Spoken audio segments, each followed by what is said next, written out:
¿Cómo están? Muy buenas tardes, bienvenidas y bienvenidos a la edición de Noticias de la Tarde acá en Chilevisión, 1 de la tarde con 1 minuto, y estamos arrancando este viernes 7 de octubre con varias novedades. Vamos a partir, eso sí, con una buena noticia porque se entregó el IPC de septiembre, se entrega siempre cuando termina el mes. Bueno, es un respiro para el bolsillo porque el IPC fue de un 0,9%, sube un 0,9%, pero si uno analiza las cifras macro, vale decir, con distancia y lleva el dato a una visión anualizada, retrocede por primera vez desde febrero del año pasado, que no teníamos un IPC de esta naturaleza, desde febrero del 2021. Lo que dicen los expertos es que se cumplen las proyecciones del mercado. Bueno, eso ayudaría a que se detenga o a que se mantenga a raya la inflación. Sabemos que la inflación hace que suban los precios y que por supuesto se afecte directamente al bolsillo de las chilenas y los chilenos. Gracias a esta cifra, para el IPC de un 0,9%, bueno, podemos decir que se respira un poco. De todas maneras, se le ha preguntado a los expertos, entre ellos al ministro de Hacienda, y él dice que estaba dentro de lo esperado. Bueno, estamos empezando a ver, dice, la inflexión en materia de inflación. Fue el ministro Mario Marcel que aseguró que es una buena noticia. Es un dato que va a ayudar a concretar el primer retroceso de la inflación, como decíamos, desde febrero del año pasado. Problema grave, por supuesto, la inflación hace que los productos suban, que el costo de la vida aumente y que en muchos casos los sueldos no suban en la misma proporción. Así que por lo mismo, bueno, dicen que se consideran las proyecciones del mercado que apuntaban a que la inflación a 12 meses iba a bajar del 14,1% que alcanzó en agosto, que es el mayor nivel, recordemos, lo comentamos acá, en 30 años. Bueno, y finalmente se ubica en 13,7%. Vamos a escuchar declaraciones al respecto. Si bien es una noticia positiva, todavía es un IPC alto. Un 1% en un mes es alto. Entonces, claramente no lo va a ver reflejado en su bolsillo. Tienen que pasar muchos meses y con suerte de que el tema de la guerra en Ucrania y Rusia se resuelva. Y en ese sentido, pasando cierto tiempo, hay que recordar también que la economía chilena hay hartos mecanismos de indexación. Entonces eso hace que la inflación persista. O sea, por lo menos en un año más podríamos ver una reducción sustancial de la inflación. Los precios están aumentando de precio, pero a una escala ya más razonable, una escala de menor medida, en comparación a iguales periodos del año pasado. Por tanto, la inflación continúa en alza, pero ha disminuido la velocidad de crecimiento. Por tanto, si seguimos con esta tendencia, podríamos pensar que estamos viendo los primeros efectos de las restricciones de la política monetaria que implementó el Banco Central, particularmente con el alza de la tasa de interés, y ya deberíamos comenzar a ver en los meses venideros, en términos comparativos, inflaciones positivas, pero más bajas de las inflaciones de los meses anteriores. El próximo año no es que haya una disminución de los precios, sino que esperaríamos que los precios retornen su desempeño habitual o su desempeño pre-pandemia, que es un crecimiento en precios más razonable, más acotado y más controlado. Bueno, ¿qué es lo que dice el ministro Marcel? Escuchábamos ahí la voz de los expertos, de distintos economistas. Dice, hemos tenido la primera baja de inflación en 12 meses. Después de 18 meses, es muy probable que volvamos a tener lo mismo en el mes de octubre. Entonces creo, dice, que ya estamos empezando la inflexión en materia de inflación. Pero tomémosle el pulso a lo que está ocurriendo en la calle. Nos vamos a un lugar icónico en esta materia, ¿no?, de venta de productos, particularmente de alimentos. A la Vega Central, allá está nuestra compañera Carla Fernández, que nos va a contar si es que ya se puede apreciar, por ejemplo, o si es que las personas consideran que es una buena noticia. Carla, ya te estamos viendo en pantalla. Buenas tardes. Hola Humberto, buenas tardes. Claro, tú lo mencionabas, ya al menos hemos tenido un pequeño punto de inflexión respecto del IPC que se ha presentado durante todo este tiempo, donde se marcó un 0,9 respecto del septiembre del año anterior. Así que igual tuvimos un alza en precios y de la inflación, pero menor a lo que hemos visto durante todos los meses del año. Así que en total ya llevamos un IPC, una inflación, digamos, llevábamos una de 14,1 y con este 0,9 pudimos bajar a un 13,7%. Así que son buenas noticias, digamos, dentro de todo lo que ha sido el tema de la inflación, que hemos visto durante todos estos últimos meses como los precios han ido lamentablemente al alza. Y bueno, nosotros aquí estamos, como tú decías, en La Vega, donde anda mucha gente, y en general la gente dice que los precios se han mantenido, pero también hay otras personas que dicen que los precios han ido aumentando, y claramente eso es lo que está pasando durante todo el año. Los precios han ido aumentando y estos 0,9, como yo les comentaba que ha sido un alza,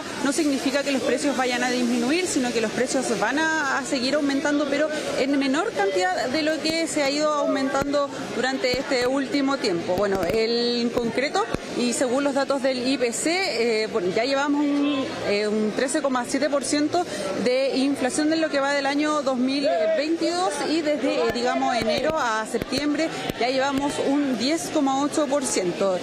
Respecto a lo que se esperaba, y claro, varios analistas esperaban que fuera de un 1% y finalmente fue de un 0,9%, así que digamos que son buenas noticias dentro de lo que esta llamada IPC y esta llamada inflación, que ha sido bastante complicado durante este último tiempo. Mire, estamos aquí con... Hola, ¿cuál es su nombre? Estamos en vivo. Rosa Álvarez. Señora Rosa, estamos viendo y tanteando cómo están los precios de las frutas y la verdura. ¿Cómo encuentra usted que han estado? ¿Han subido o han bajado? No, yo encuentro que es súper mejor. Sí, mejor que aquí. Por ejemplo, ¿qué compró usted? ¿Ah? Dos cosas porque no me alcanzó la plata. Ya, pero la saqué mal. Ahí usted se ha visto más o menos restringida con comprar algunas cosas. Sí, pero la semana que ha venido seguido es mejor. Ante la feria prefiero esto. ¿Es más económico eso? Sí, más económico. Ya, sí. Muchas gracias. Estamos aquí también con Chilevisión.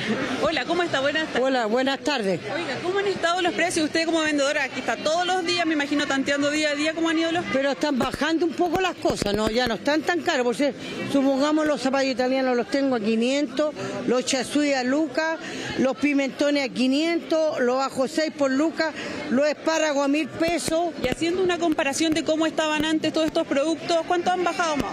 Como un 30%, diría un poco más. Sí. ¿Son productos de la estación o han bajado? No, de la estación, o los que bajan son los productos de la estación. Por ser el zapallo está caro porque no es temporada. Y lo demás, los cebollines a 500 pesos, los pimentones a 500 pesos, entonces han bajado. En general, entonces, los precios de las verduras han ido bajando. Bajando, sí. Ya, ahí también hay que considerar el punto de que claro que son verduras de estación, que por lo general siempre bajan. Claro, baja la fruta y la verdura de la estación baja, porque da mucho a la tierra, gracias a Dios. ¿Y qué es lo que ha subido de lo que usted ha podido ver? El zapallo ha subido. Y la zanahoria, que está cara, 1000 pesos el kilo. ¿Y el tomate cómo está? Y el tomate está súper caro. Ya, claro. Casi la gente no compra tomate. Ya, muchas gracias. Ya, mi amor, claro, que le vaya. justamente el tomate, las zanahorias han sido productos que han subido durante todo el año, como hemos visto en los informes que entrega el Instituto Nacional de Estadísticas.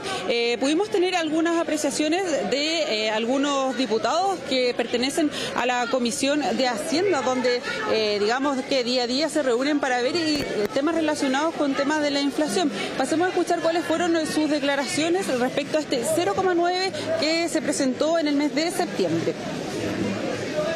Es una señal muy positiva el IPC de septiembre, ya que claramente este 0,9% es coincidente con los pronósticos que habían, en el sentido que estos últimos meses del año la inflación iba a tender a bajar, que indudablemente los retiros de los fondos de la AFP generaron un impacto fuerte de circulante en la economía chilena, que hizo que la demanda aumentara significativamente, y eso contribuyó y ayudó a que hubiera un alza en los precios y que aumentara la inflación dentro del país.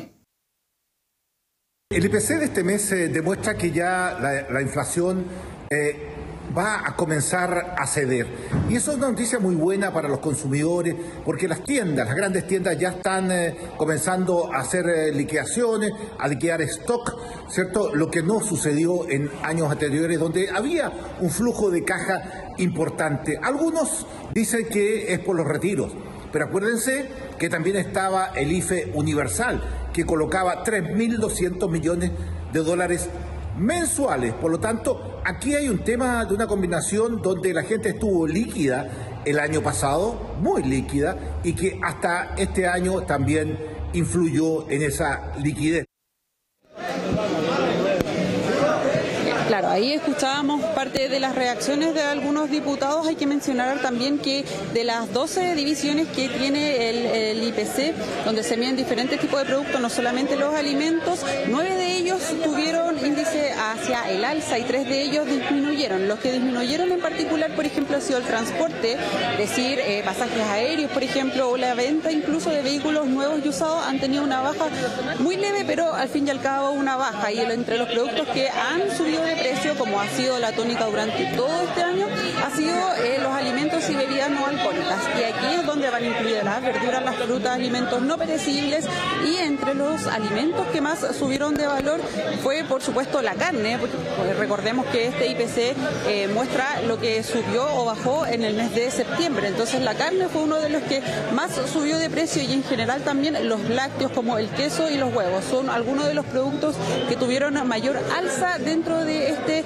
IPC. Y de estos 76 productos que compone la división de alimentos y bebidas no alcohólicas, 59 de ellos también tuvieron índices al alza, así que son varios los productos que subieron de precio, pero como yo les comentaba, han tenido un incremento, pero un incremento no tan fuerte como han sido durante los meses anteriores. Así que, como yo les decía, son buenas noticias, digamos, dentro de toda esta inflación que hemos estado viviendo, en la que ya al menos pudimos bajar del 14,1% en el que estábamos, pudimos bajar a un 13,7%. Recordemos también que el ministro de Hacienda había dicho hace algunas semanas que se esperaba que pudiésemos llegar al 12% de aquí a fin de año. Así que la meta, y lo que se podría entender entonces, es que de aquí a los próximos meses todos los IPCs que vengan tengan un aumento, pero mucho menor al que ya hemos visto durante los últimos meses, de un 1,4, 1,2, 1%. Entonces lo que se espera es que ojalá los precios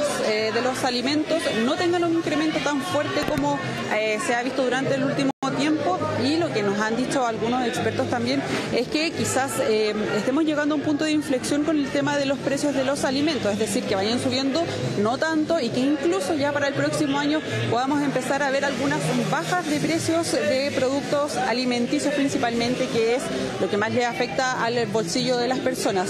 Aparte también de los alimentos, otro de los productos que también tuvo un incremento de valor ha sido todo el tema que tiene que ver con los electrodomésticos y línea blanca, porque recordemos que la venta de estos productos son importados, digamos, la mayoría de estos productos, por ende tienen un precio de cambio del dólar que venía desde aproximadamente junio-julio, donde el precio de este billete verde tuvo un incremento importante, donde superó los 1.000 pesos. Entonces ahora en septiembre, cuando se comenzaron a vender, el precio de estos productos estaba un poco más elevado de lo normal. Así que bueno, ahí también son otro tipo de productos que han visto lamentablemente el bolsillo golpeado. Así que esperamos que de aquí a los próximos meses podamos tener bajas incluso más significativas de la que ya pudimos ver este IPC de septiembre. Así que esperamos que en general se vea que los próximos meses vayan a la baja, y esperar llegar incluso a la meta que indica el Banco Central, ¿Carla? Que al menos de aquí al 2024 sea de un 3%. Sí, y también respecto al IPC, convengamos que hay algo que se ve afectado también, que es la UEF. Entonces la UEF también va a subir, como tú decías, de las 12 divisiones que conforman la canasta que nos ayuda a llevar el IPC, bueno, 9 de ellas subieron, aportaron incidencias positivas, solamente 3 presentaron negatividad. Entonces la UEF va a subir mañana a 34.381 pesos, y se espera que tengan pequeñas alzas diarias hasta llegar dentro de un mes aproximadamente a los 34.690 pesos. Carla, muchas gracias por este informe. Vamos a volver contigo en cualquier momento, pero quisimos partir con esta noticia. Nuestro noticiero 0,9% sube. Los economistas dicen, bueno, igual es casi un 1%, que no es menor. Sin embargo, ayuda a verlo desde un panorama más macro, a entender que con esto al menos estaría estancando por algún momento la inflación, de acuerdo a las palabras del propio ministro Marcel. Vamos a cambiar de tema. Les vamos a contar que la Superintendencia del Medio Ambiente decidió formular cargos en contra de la minera Ojos del Salado por este socavón. ¿Lo recuerda? Este socavón de más de 60 metros de profundidad en tierra amarilla. Tras 2 meses del hecho, la máxima autoridad de protección medioambiental decidió formular 4 cargos. Uno de ellos considerado como falta gravísima por ocasionar un daño irreparable en el acuífero de Río Copiapó. Esto podría significar que se le revoque el permiso ambiental del proyecto Continuidad Operacional Mina Alcaparrosa. En las sanciones que contempla la ley, la minera arriesgaría multas que superarían los 12.300 millones de pesos. Bueno, y los partidos políticos siguen conversando, siguen intentando avanzar hacia un acuerdo constitucional. Nuevamente nos vamos a contactar con Daniel Thiers, al igual que ayer, desde el ex Congreso Nacional. Daniel, ¿qué novedades hay en esta jornada? Buenas tardes. ¿Cómo están? Muy buenas tardes. En pleno desarrollo está en estos momentos una de las reuniones que han llamado estas bilaterales, ¿verdad?, entre el oficialismo y la oposición, además de la democracia cristiana, que han estado intentando ponerse de acuerdo en las bases constitucionales que van a fijar una hoja de ruta, dicen, estos bordes que tendría el proceso en caso de realizarse una nueva constitución con un órgano a cargo de redactarla, ¿verdad? ¿Cuáles serían los bordes que tendrían? Eso es lo que están definiendo en este momento. Una situación que desde el oficialismo decían ayer a la salida de la reunión transversal de los partidos, la reunión oficial, ¿verdad?, con todas las fuerzas con representación parlamentaria, que ha habido cierta dificultad para avanzar, que ha habido cierta lentitud y cierta incluso intransigencia, decían, de Chile Vamos para poder avanzar. Eran parte de las críticas que había por parte del oficialismo, que en algún minuto incluso había planteado, esperaban para el 18 de octubre ya tener algún tipo de acuerdo zanjado. Eso, decían, se ve cada vez más complejo porque incluso algunos de ellos decían están en punto muerto las negociaciones. Esta mañana a las 12 del día era la cita aquí en la sede del Congreso Nacional en Santiago y fue el presidente de Revolución Democrática quien relató parte de lo que se ha estado viviendo estos días, cómo van las conversaciones y cuál es el estado de avance. Los invito a que revisemos sus declaraciones. Valoramos que hoy día digan que están a favor de un Estado social y democrático de derecho, que es el concepto que se conoce en todas partes del mundo, y no esta cosa rara, este invento a la chilena que proponen un Estado social y democrático de libertades, o los republicanos que dicen un Estado social y subsidiario de derecho. Esas cosas no existen, solo son inventos a la chilena y por tanto consideramos que enredan más la discusión. Ahora, yo valoro lo que dijo ayer el presidente de la UDI, Javier Macaya, el senador Macaya, en términos de decir que los plazos para tramitar constitucionalmente esta reforma constitucional tendría que ser a más tardar en diciembre. Ahí entonces es parte del debate que se ha estado dando respecto al Estado social y democrático de derechos, que decían ambas partes que querían incluirlo, pero desde Chile Vamos se ha planteado que también está esta palabra, libertades, que es lo que genera mayor problemática con el oficialismo. Parte de lo que ha sido este debate, lo decíamos en términos de plazos, pero fue el diputado Diego Chalper quien planteó que secretario general de Renovación Nacional, que habían avanzado bastante, que estaban en un gran grado de avance y por eso entonces no era preocupante que no estuvieran llegando a puerto todavía porque estaban en avance esas negociaciones. Los invito a que revisemos esas palabras. Vamos a hacer todo lo posible para que salga lo antes posible, pero sin prisa, haciendo las cosas bien. Yo quiero ser seamos francos, hoy día hay un alto nivel de avance en los bordes. 80%. Mucho más. Mira, no sé si 81, 82, 83, 84, 85, ahí me pierdo los números, pero es un porcentaje alto. Póngase que sean 10 y está de acuerdo en 8. ¿A usted le parece que es alto el avance o bajo el avance? A mí me parece que es un alto avance. La apuesta nuestra es poder conversar con calma dentro de los espacios para que cada uno pueda opinar con libertad lo que cree. Acá no se trata de lo que cree Chile Vamos, lo que cree el oficialismo. Es qué temas tenemos que poner por delante para que la ciudadanía tenga la tranquilidad de que no vamos a volver a intentar inventar el país de cero. Lo positivo de que se sepa cuáles son los nudos que están pendientes es que eso permite que las fuerzas políticas que están participando en este diálogo se concentren en resolverlo adecuadamente. Por lo menos ahora tenemos un diagnóstico y la información respecto de lo que proponen los distintos conglomerados y las distintas fuerzas políticas, algo que no acontecía hace 2 o 3 semanas atrás.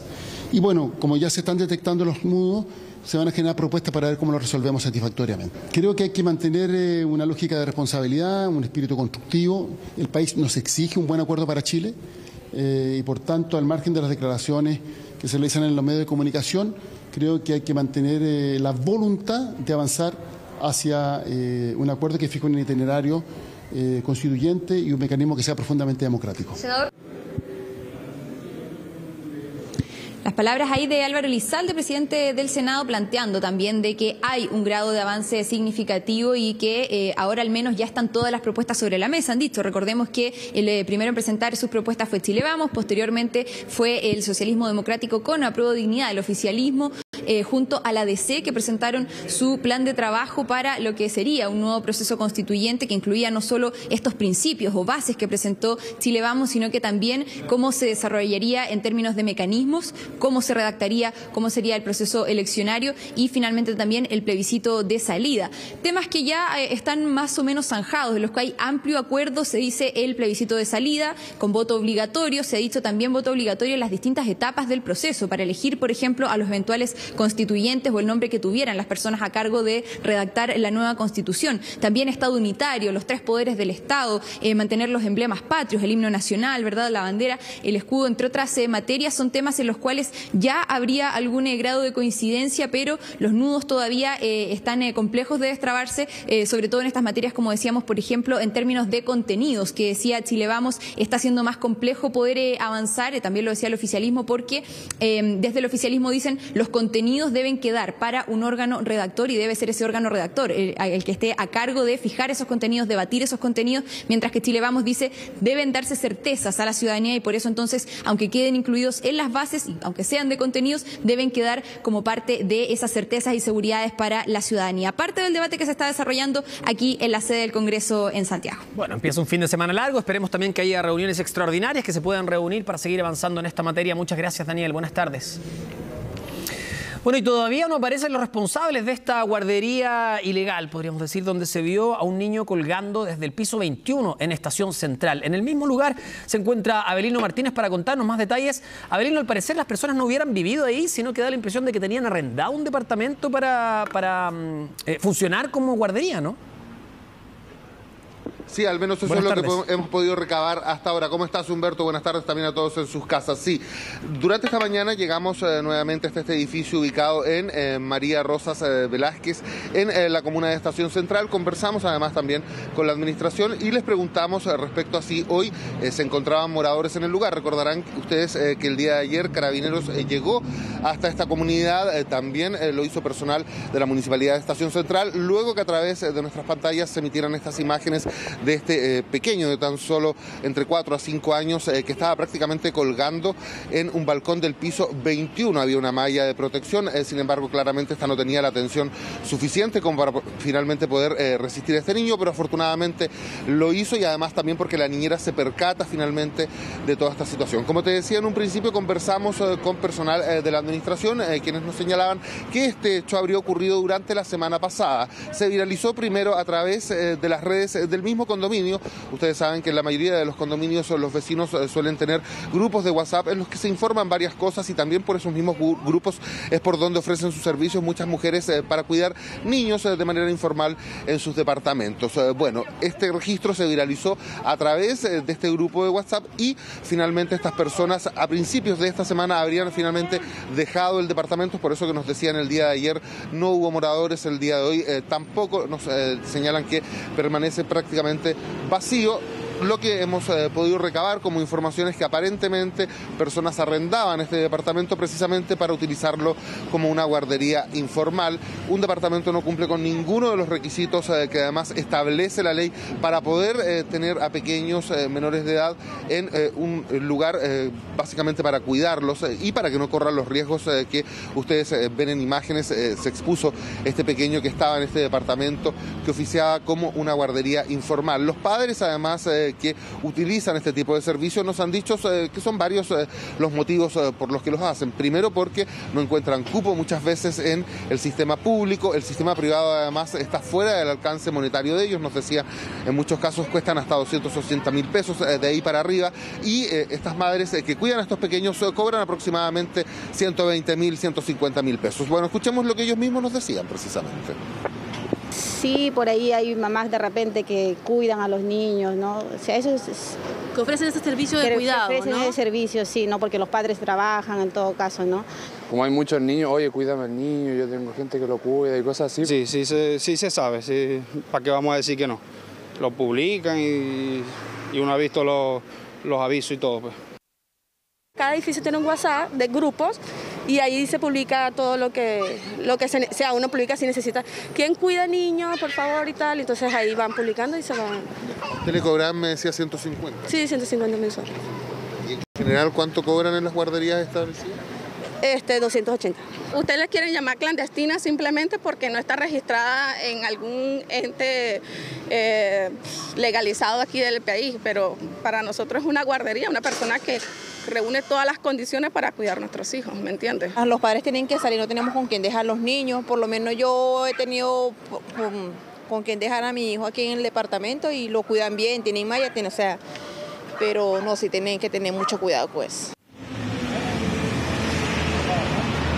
Durante esta mañana, el ministro de Desarrollo Social, Giorgio Jackson, en compañía de la subsecretaria de la Niñez y también de la directora de la Junji, estuvieron realizando una actividad en la comuna de San Joaquín, precisamente en un jardín infantil, en donde entregaron implementos para los niños. Anunció también un entrega de estos implementos a nivel nacional. Durante esta oportunidad le consultamos al ministro, a la subsecretaria, respecto a la situación de las guarderías informales. Nos decían que lo más importante de todo, primero, es no estigmatizar a estos padres, dado que en la mayoría de los casos son mamás o papás que están solos y que requieren este servicio básicamente por necesidad y no cuentan además con los recursos para poder finalmente acudir a un lugar privado, por ejemplo. Y en el caso del sector público nos decían que están conscientes de que faltan cupos y por lo mismo se anunció que es de esperar que durante el gobierno del presidente Boric se pueda llegar y sumar 60.000 cupos más en jardines infantiles y también en sala cuna. Esa es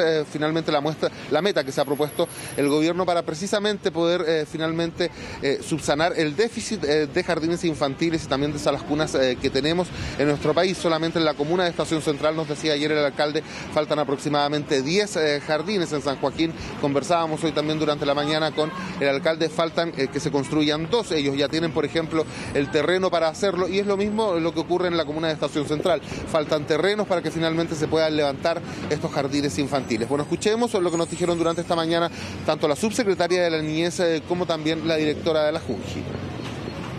Es muy importante no estigmatizar a esos padres y esas madres que se ven en la obligación de dejar a esos niños en estas guarderías informales porque son hogares monomarentales o son hogares nucleares donde los recursos que ellos tienen económicamente no les permite calificar para un jardín infantil estatal porque digamos son para las familias de más vulneradas y más vulnerables y tampoco califican en términos económicos para poder acceder a los jardines que cuestan más de 300.000 pesos. Y yo quiero agradecer nuevamente al alcalde de Estación Central que inmediatamente se hizo presente ayer junto con Carabineros a un espacio que no pueden entrar porque es un espacio privado, pero que sin duda queda en evidencia que ahí existe una guardería informal. Como Junji nosotros contamos con 9 jardines infantiles de administración directa y el municipio con 9 más. Eso hace un total aproximado de poder atender un cupo de alrededor de 1.900 niños y niñas.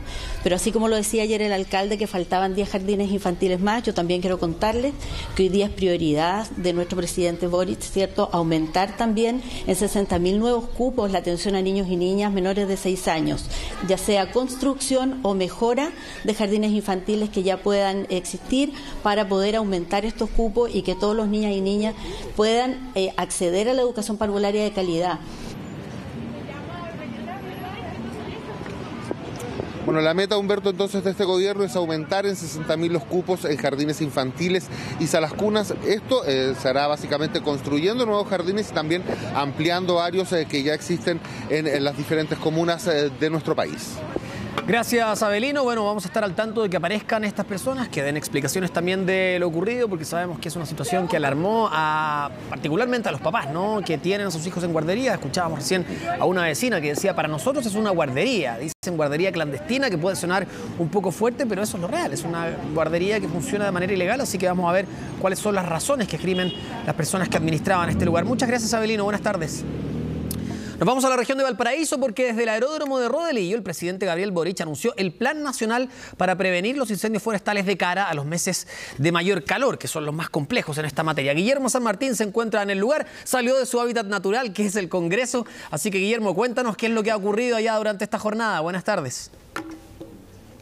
Hola Humberto, ¿cómo estás? Muy buenas tardes. Claro, tal como tú lo señalabas, el presidente de la República, Gabriel Boric, detalló en qué se van a invertir cerca de 83.000 millones de pesos que considera el plan para el combate de incendios forestales durante la presente temporada, durante el año 2022-2023. Y en eso se ha considerado, por ejemplo, aumentar la dotación de aeronaves con la que se cuenta para el combate de este tipo de emergencias, además aumentar las unidades terrestres, pero lo más relevante es ver cómo ir mejorando la condición de los brigadistas de CONAF. Cabe señalar que ellos son contratados por temporada, por ende eso ha derivado en que en muchas ocasiones cuando se produzcan emergencias fuera de este periodo no se cuente con el personal suficiente. Algo similar fue lo que ocurrió durante los últimos días en Isla de Pascua, por ejemplo, donde se ha producido un gran incendio que ha consumido más de 100 hectáreas y también dañando el patrimonio, más de 30 moai también afectados por las llamas, y eso también se produce producto de que durante el periodo de que se produjo este incendio,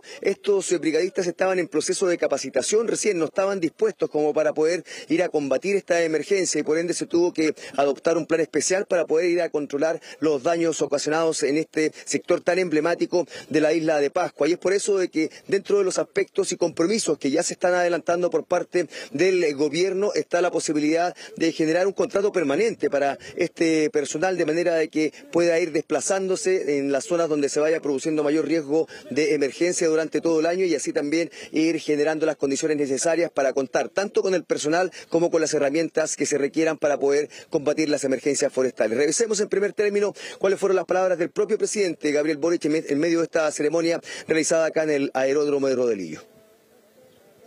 Porque queremos dar cuenta de los esfuerzos que estamos realizando en conjunto con todas las autoridades, gobierno, CONAF, por cierto, ONEMI, las alcaldías. Tenemos que hacernos cargo de las emergencias y por eso el presupuesto del año 2023 para CONAF cuenta con un aumento del 22%, quedando, esperamos, en situación de anticipar y planificar la temporada de incendios y no actuar solo de manera reactiva. Les recuerdo que el presupuesto a nivel general crece en un 4,2%.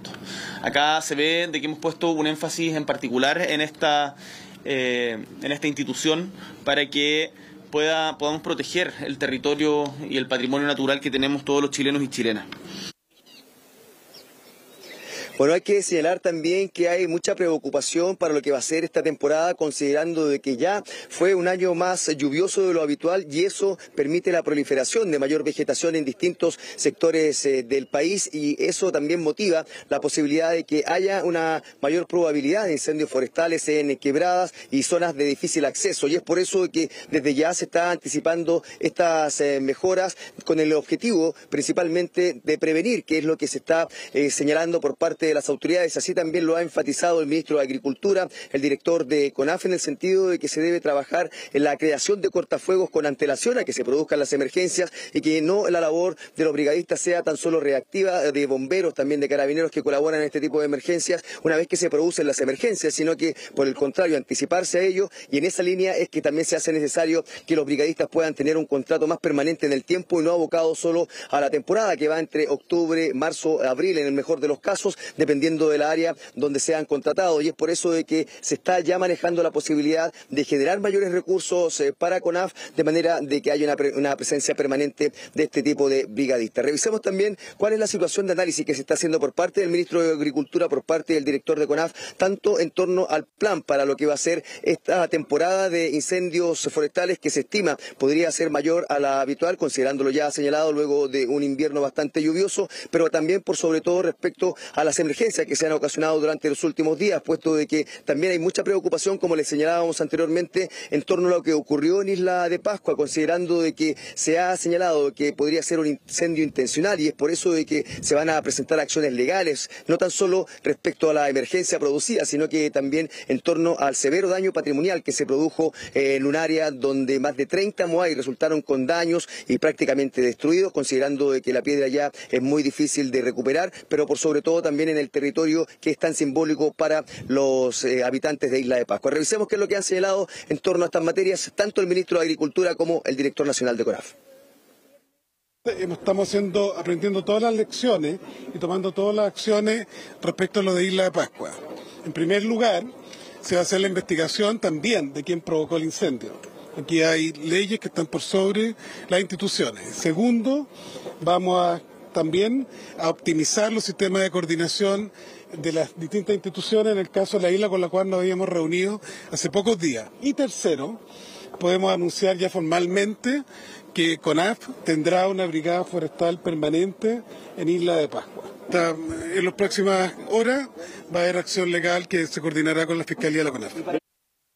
El territorio, ustedes conocen, es bastante diverso y tiene sus complejidades, dada por la complejidad climática, también la vegetación, y hay una unidad de, vamos a llamarla, de inteligencia en la corporación, está a cargo del gerente, el señor Pablo Lobos, y ellos hacen una distribución de las capacidades, tanto aéreas como de personal en el territorio. Estamos optimizando, y la novedad de ahora es que nosotros estamos identificando macroregiones, en las cuales van a ser coordinadas por un, valga la redundancia, un coordinador macrorregional que dé cuenta de cómo entre las regiones se puede movilizar recursos, ya sea de personal o aéreo.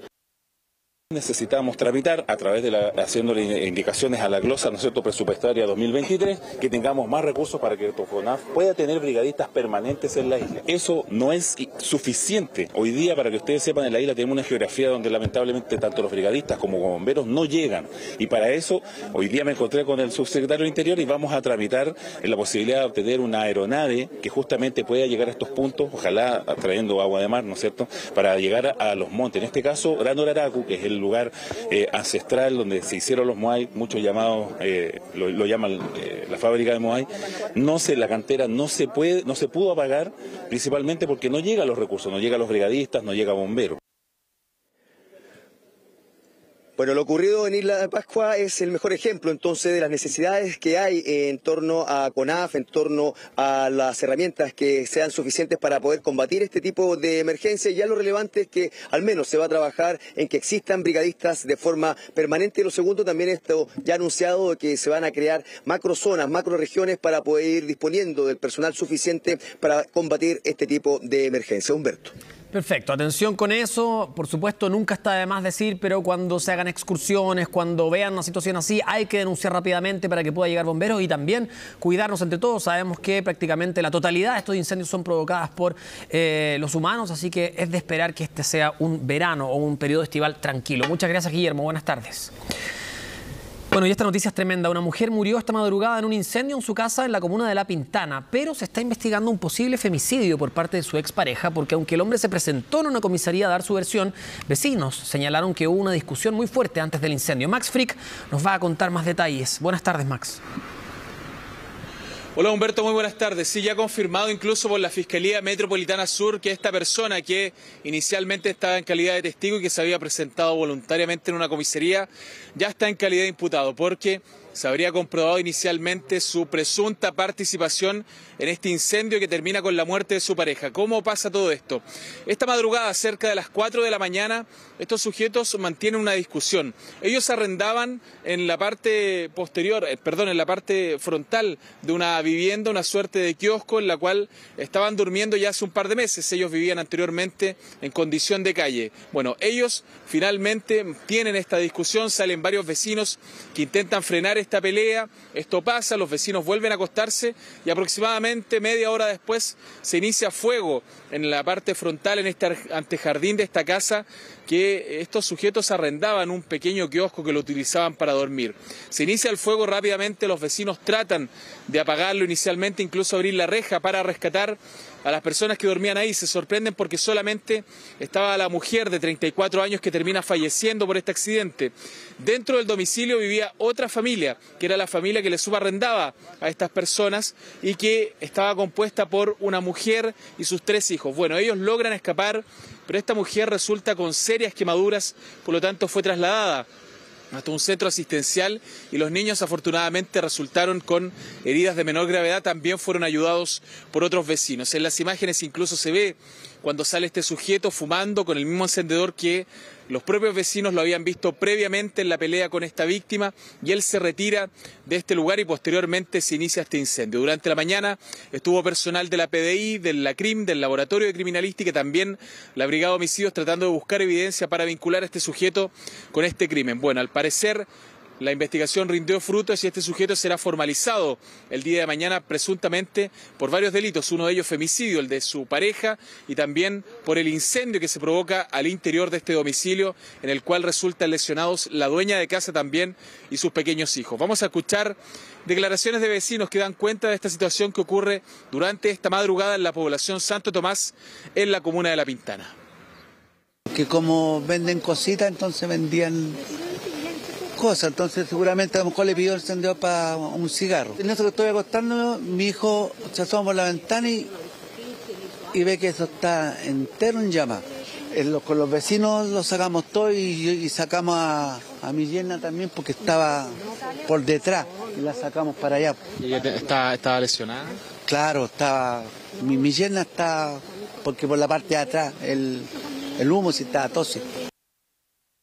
Dos jóvenes entraron del pasaje y ellos empezaron a gritar, incendio, incendio. Y yo fui la que desperté y empecé a gritar y nadie salía. Y ahí salió ella, le dice que llamara a los bomberos, pero nadie salía. Todos durmiendo, a la hora eran como las 4. ¿Los niños quién los rescató? Ella, la mamá, los tiró por atrás, por la ventana de atrás. Si no, y otros vecinos de los pies los tomaron y los tiraron para arriba de los pies de la casa. Bueno, para que se entienda bien, Toti, porque es una historia bastante confusa, son dos familias las que viven al interior de este domicilio. La dueña original de la casa y esta víctima que fallece, que le arrendaba una suerte de kiosquito que había en el acceso principal de esta casa, en un antejardín, y ella es la persona que fallece. La dueña de la casa queda con lesiones de gravedad y actualmente está hospitalizada, por eso probablemente también se le van a imputar estos cargos a este sujeto. La víctima, una mujer en condición de calle, que llevaba ya varios años viviendo en ese sector, era muy conocida por la gente, por eso todos cuando ven el fuego que se inicia en la parte frontal de esta casa intentan sacarla, pero la gran cantidad de protecciones y de candados que tenía esta propiedad impidió que los vecinos pudieran rescatarla y lamentablemente termina perdiendo la vida en el antejardín de la propiedad. En la parte trasera, la otra mujer con sus hijos logran escapar a duras penas por una ventana, luego que el fuego consumiera prácticamente toda la propiedad e incluso avanzara hasta viviendas colindantes, porque al parecer los cortafuegos no estaban diseñados por un incendio tan voraz como este que consumió finalmente una propiedad completa y dejó a otras también con algún tipo de daño. Vamos a escuchar también declaraciones de la Fiscalía, la PDI y Carabineros que se constituyeron durante esta mañana en la población Santo Tomás, donde se produce este grave incendio que lamentablemente deja a esta mujer de 34 años fallecida y a una madre con sus 3 hijos lesionada y también con graves quemaduras, internada actualmente en un centro hospitalario. Escuchemos. Y posteriormente, al extinguir el fuego, al remover los escombros, y bomberos se percata que al interior hay un hallazgo de cadáver que momentos más tarde se determina que es de una mujer, lamentablemente. Bueno, hay diversas diligencias que se están realizando. Una de ellas, mantenemos en este momento a una persona de sexo masculino que dice ser su ex conviviente.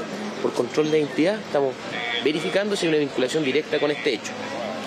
De igual forma, a raíz de la ayuda, una vecina resulta lesionada. En este momento se mantiene grave en el hospital Padre Hurtado, pero sin riesgo vital. Estamos a espera del transcurso de la investigación. Esto está comenzando, recién se está comenzando a investigar. Nos encontramos en el sitio del suceso con los peritos de la CRIM realizando el trabajo correspondiente para ver el inicio del foco de este incendio, lo que nos llevó a un resultado de muerte. Tenemos una fallecida, una segunda persona con lesiones graves. Así que estamos investigando, estamos trabajando en estos momentos.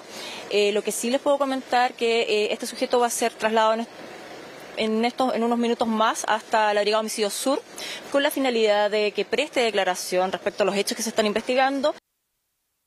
Es un procedimiento a la central telefónica por un incendio ocurrido en la comuna de La Pintana y de acuerdo a los primeros antecedentes que se manejan, los cuales está siendo justamente investigado por la Policía Especializada, la Brigada de Homicidios Sur de la Policía de Investigaciones de Chile, hay una persona fallecida de sexo femenino en el interior del domicilio. En este instante se encuentran los peritajes respectivos y también tenemos otra víctima que se encuentra en carácter reservado hospitalizada. Esos son los antecedentes que tenemos hasta el minuto y efectivamente, tal como se han consultado, se encuentra un sujeto que fue y concurrió él a la 41 comisaría de La Pintana y que en este instante está haciendo también con control de identidad para ser trasladado a la Brigada de Homicidios y realizar peritajes respectivos respecto de este sujeto. Bueno, Humberto, en esta pareja había ya violencia intrafamiliar, lo decían los propios vecinos, habían incluso denuncias de las cuales se había desistido esta víctima. Por eso lo importante de tener una red de protección cuando hay una persona que sufre violencia intrafamiliar. Esta mujer tenía causas antiguas en las cuales había denunciado a este sujeto, pero lamentablemente se había desestimado de ellas. Por eso es importante hacer la mención de que cualquier persona que sufra violencia hay que apoyarla, tratar de darle contención, llamar a los canales respectivos para poder denunciar esto, porque probablemente si estas denuncias por BIF hubiesen seguido, Humberto, no estaríamos lamentando ni la muerte de esta víctima, ni tampoco la otra familia que resultó con lesiones de gravedad, producto de este incendio que inició este sujeto, que va a ser formalizado en la jornada de mañana. Sí, brevemente, es que perdón que te interrumpa, porque dijiste algo que es sumamente importante. Ella había hecho estas denuncias. ¿Quién desestimó estas acusaciones? Ella misma se había desdicho de las acusaciones que habían sido interpuestas hace varios años, decía la Fiscalía, pero de todas formas era un elemento para tener en cuenta. Los vecinos decían que habían constantes peleas entre esta pareja que, primero, habitaba en el sector en condición de calle, como indigentes, y posteriormente habían llegado a arrendar un pequeño kiosquito que estaba en la entrada de este domicilio, que es donde se inicia el fuego y donde los vecinos relatan que cerca de media hora antes se había dado esta pelea, que la habían sentido todos, incluso había salido gente a la calle para parar esta pelea, y ahí en ese contexto se ve que este sujeto recoge un encendedor que le había tirado a esta mujer y que probablemente puede haber sido el mismo con el que inició un foco de fuego en el antejardín de esta casa, que lamentablemente terminó consumiendo este domicilio por completo, quitándole la vida a esta mujer de 34 años y además dejando lesionada a la dueña de la propiedad, que estaba dentro de la casa y que lo único que hizo fue tratar de salvar a sus hijos, a sus 3 pequeños menores de edad, y ella sufrió graves quemaduras producto de esta acción heroica de sacar a sus hijos a tiempo de la casa por una ventana. La ayudaron incluso unos vecinos. Sí, es importante lo que tú dices, hay que estar atento también al contexto, a lo que está ocurriendo, porque muchas veces conocemos las cifras. Hay mujeres que se tardan años en poder denunciar y por miedo básicamente se desdicen de lo que ellas mismas denunciaron. Entonces, por lo mismo hay que estar muy atentos, como tú dices, a la contención y a oír estas acusaciones. El 1455, siempre lo nombramos, el fono de ayuda y orientación a las mujeres que sufren violencia. Muchas gracias, Max. Buenas tardes. Un millonario decomiso de miles de prendas falsificadas destinadas a venderse en Santiago y también en otras regiones del país, particularmente en el norte, presentó hoy aduanas, también gracias al trabajo de la Fiscalía. Carola Garrido nos va a contar más detalles mientras revisamos esas imágenes. Carola, buenas tardes. ¿Cómo estás, Humberto? Muy buenas tardes. Sí, un trabajo mancomunado, como tú decías, entre la Fiscalía, también aduanas y personal de Carabineros, quien venía haciendo un seguimiento hace ya varios meses del origen de todas aquellas prendas que se venden por lo general en el comercio ambulante, porque ese, según decían, es el último eslabón de la cadena, ¿cierto? El vendedor, pero la idea era atacar el problema de raíz y saber desde dónde provenían todas estas prendas. Bueno, fue así como luego de esta investigación que yo les decía duró meses, se logró poder incautar 2 toneladas de ropa. El desglose indica que esta ropa llegaba hasta la zona franca en Iquique, donde varios proveedores operaban con esta ropa que era falsificada y también de contrabando, es decir, ropa original que también era vendida aquí en nuestro país, pero a un precio muchísimo menor. En el desglose son cerca de 6.000 prendas y de ellas unas 3.800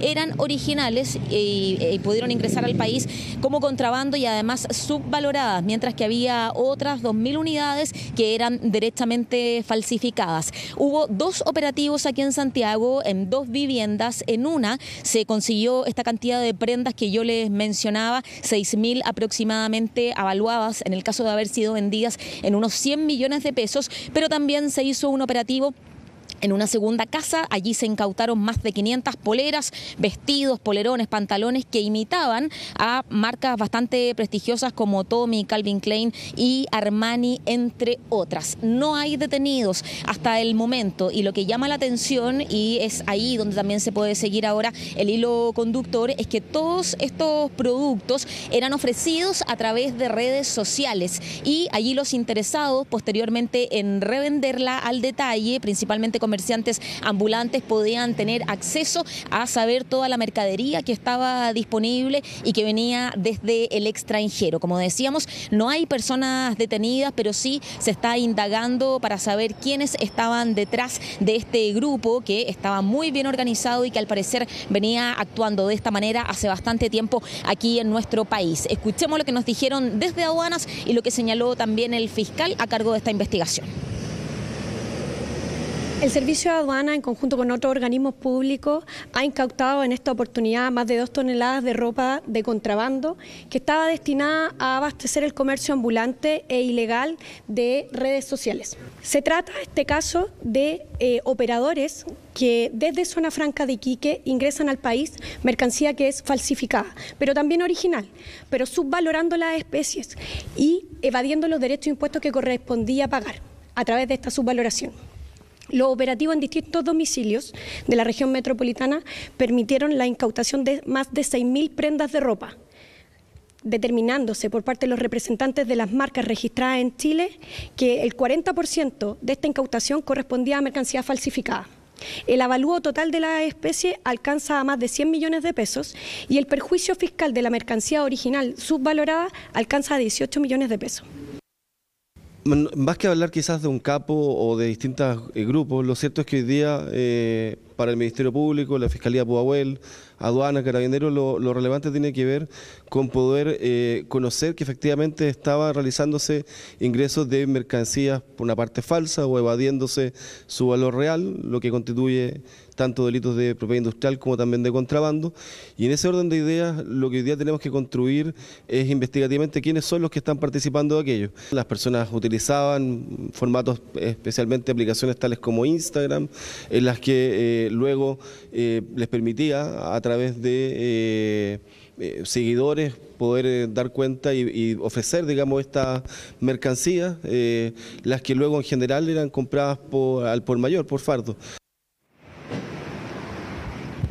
Claro, ¿cómo se logró determinar todo esto? Por esta investigación que mencionábamos, donde se llegó a una empresa que era liquidadora, también importadora, que había declarado precisamente las cosas que había ingresado al país, pero de manera genérica y a granel, sin entregar mayores detalles. Luego, en la aduana hay una segunda fiscalización y allí, tras revisar toda la documentación y revisar también los productos, se incautó este total de 2 toneladas de ropa que había ingresado por contrabando, como decíamos, y también subvaloradas. Así es que, bueno, este es un golpe a los grupos que se están dedicando a esto, Humberto, y se busca tratar de eliminar esta práctica de vender ropa falsificada en la calle. A la gente también le tiene que llamar la atención al momento de adquirirla.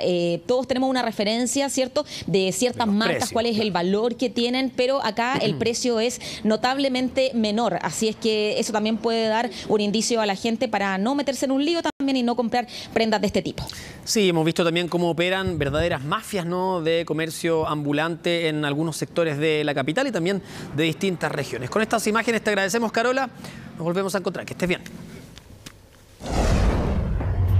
Y es hora de revisar el tiempo con Eduardo Sáez, porque si usted se está relajando, dice que lindo el día, cuánto calor, es un día primaveral, casi veraniego, no se entusiasme tanto porque la lluvia anunciada va a llegar, Eduardo. ¿Cómo estás?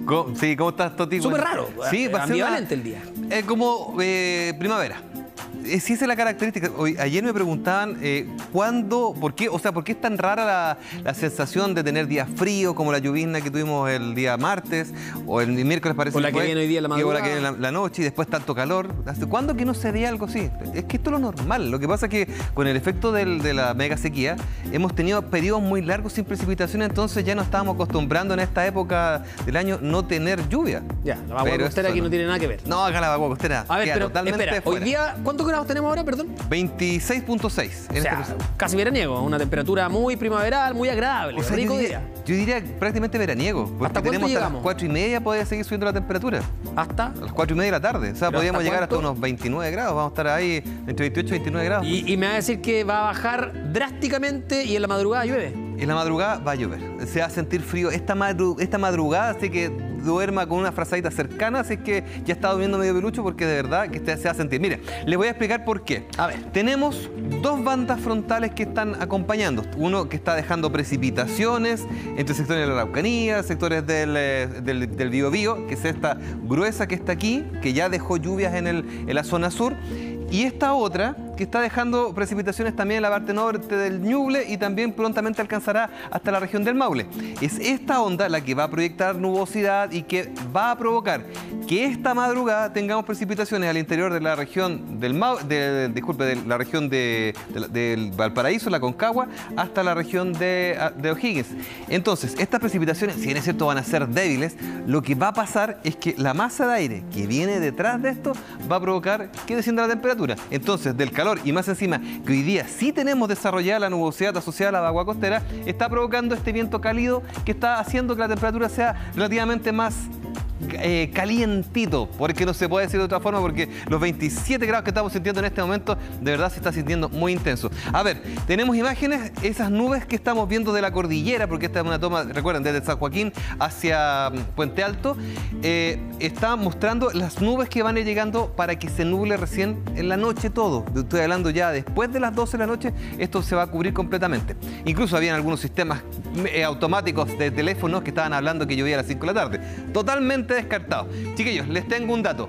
Imagina una mascota visiblemente más saludable en 28 días. Purina One, ingredientes seleccionados en combinaciones poderosas para una energía saludable y ojos brillantes. Purina One, en 28 días, una mascota visiblemente más saludable.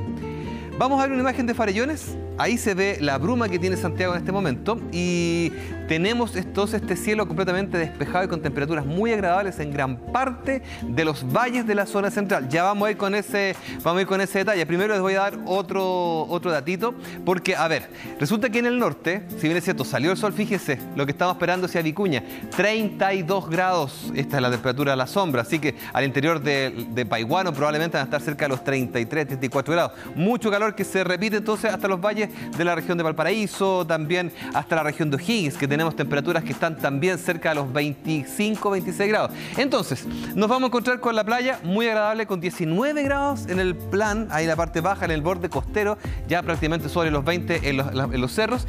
Y recordemos, las precipitaciones van a llegar en un rato más a sectores de la región del Maule y ahora están presentes en forma débil, aislada, ocasional, con algunos claros de sol, entre la región del Ñuble hasta la región de los lagos, donde también tiene cielo parcial, pero con algunas precipitaciones muy débiles ocasionales, mientras la Patagonia sencillamente con unos 10 grados de máxima ha estado también entre nublado, ocasionalmente parcial.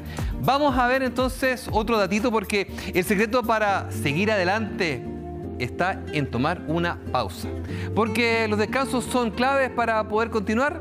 Powering. Pausa es power. Vamos a ver entonces lo que va a suceder con la región metropolitana, Toti, porque lo más probable es que vamos a pasar esos 28 grados. Así de simple. De hecho, de los 27 grados que tenemos ahora, vamos a estar ahí 28, 29, porque la temperatura sigue subiendo. A ver, como pasa este sistema frontal en la noche y después de los sistemas frontales siempre viene una masa un poquito más fría, lo más probable es que mañana en la mañana, cuando despertemos, nos vamos a encontrar con 6 grados. Ya. 6, 7 grados. Pero la tarde va a estar completamente despejado. O sea, pero la lluvia debería ser solo durante la madrugada. O sea, nos vamos a despertar y ya haber pasado la lluvia. Sí, totalmente. Ya. Entonces, 22 grados nos vamos a encontrar probablemente mañana con un cielo completamente abierto. La mañana va a estar el suelo mojado. Yo creo que de verdad no nos vamos a dar cuenta mucho de las gotitas que van a caer, porque va a ser... Mira, fíjate que la referencia que tenemos en Chillán, la lluvia que está cayendo en Chillán, apenas ha mojado 0,6 milímetros. Entonces, eso es lo que va a llegar hasta acá. Es una mojadita, digamos. Pero domingo y lunes, que fin de semana largo además, se viene muy bueno. Y además, esto se va a extender hasta el día jueves, donde vamos a tener puros días despejados, así que temperaturas prácticamente arriba de los 25. Excelente noticia. Así que el domingo, como decía Ricardo, sí puede lavar el auto. Muchas gracias, que tenga buen fin de semana. Vale, también para ti, nos vemos. Nos vamos a ir a una pausa cuando casi son las 2 de la tarde, pero al regreso de nuestro bloque internacional les vamos a mostrar imágenes claves para entender qué es lo que pudo haber ocurrido en este accidente en Punta Cana, que además involucra lamentablemente a chilenos. Vamos y seguimos con más informaciones acá en Chilevisión Noticias. Como les prometimos en nuestro bloque internacional, junto a nuestro editor Carlos Greich, 2 de la tarde con 5 minutos de este viernes, sí, hay novedades en torno a este fatídico accidente en Punta Cana, Carlos. Mira, nos despertamos hoy día en Chilevisión Noticias con la fatídica y lamentable información de que habría una chilena muerta. Sin embargo, eso cambió con el transcurso del día. Así todo es. bien confuso, ¿no? Sí, la Cancillería descartó, de hecho, esa información. Más adelante vamos a profundizar, pero antes de eso, la imagen que hace algunos minutos fue revelada por distintos medios dominicanos y luego también confirmada a nivel internacional. Esta es la imagen que revelaría el momento exacto en el que este bus con turistas da la vuelta, hace un giro y claro, luego cae específicamente sobre uno de sus costados y queda allí en ese lugar donde hemos visto que finalmente ocurre esta tragedia con 2 personas fallecidas, más de 20 heridos, entre ellos hay 15 chilenos que se han visto afectados por este accidente del bus en Punta Cana. Había una chilena que nos hablaba y que nos indicaba la tesis de la velocidad en la que toma la curva y luego cae. Este video claramente confirmaría esa situación. Súper confirmado. Podemos repetirlo, señor director, porque mira, hay algo que es clave. Mira los autos que van al lado del bus. El bus va más rápido que los autos de lado. De hecho, los sobrepasa en su propia vía, pero acelera en la curva, que claro, obviamente hay que hacer todo lo contrario.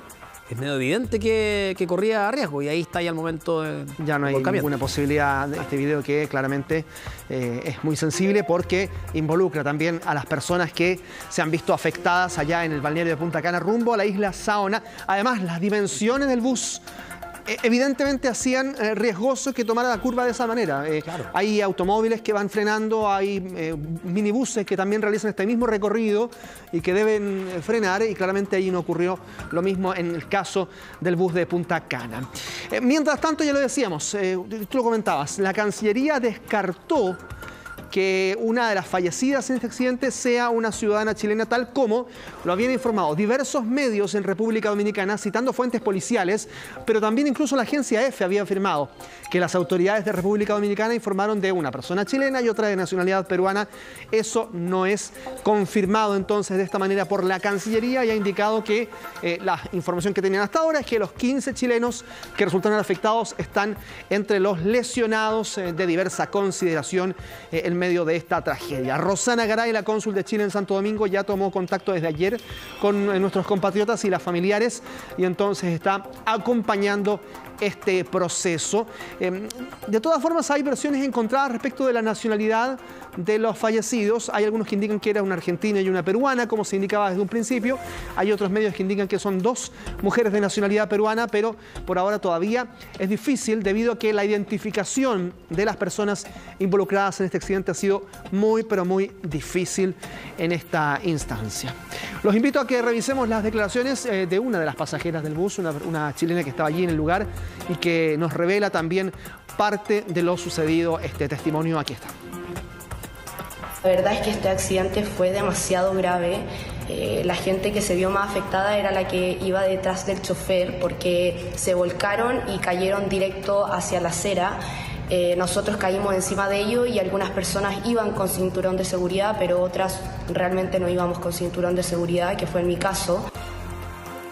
Yo veía que el bus empezó a salir como humo, entonces me asusté porque pensé que podía explotar. Entonces me empecé a desesperar entre que me vino una crisis como de pánico y solamente quería salir. Y empecé a encaramarme como arriba del bus para poder ver por qué parte yo podía salir, porque tuvieron que golpear el vidrio de adelante o no sé si el vidrio de atrás para que la gente pudiera salir, pero había como otra parte donde la gente comenzó a salir con ayuda de las personas que se encontraban afuera y que también habían visto el accidente, lo habían presenciado. Un poco choqueada, sí, tengo, no sé, un par de rasmillones acá en el brazo, la pierna que me quedó un poco moreteada, pero nada, estoy viva, así que agradezco eso y lamento mucho a la gente que perdió a sus seres queridos.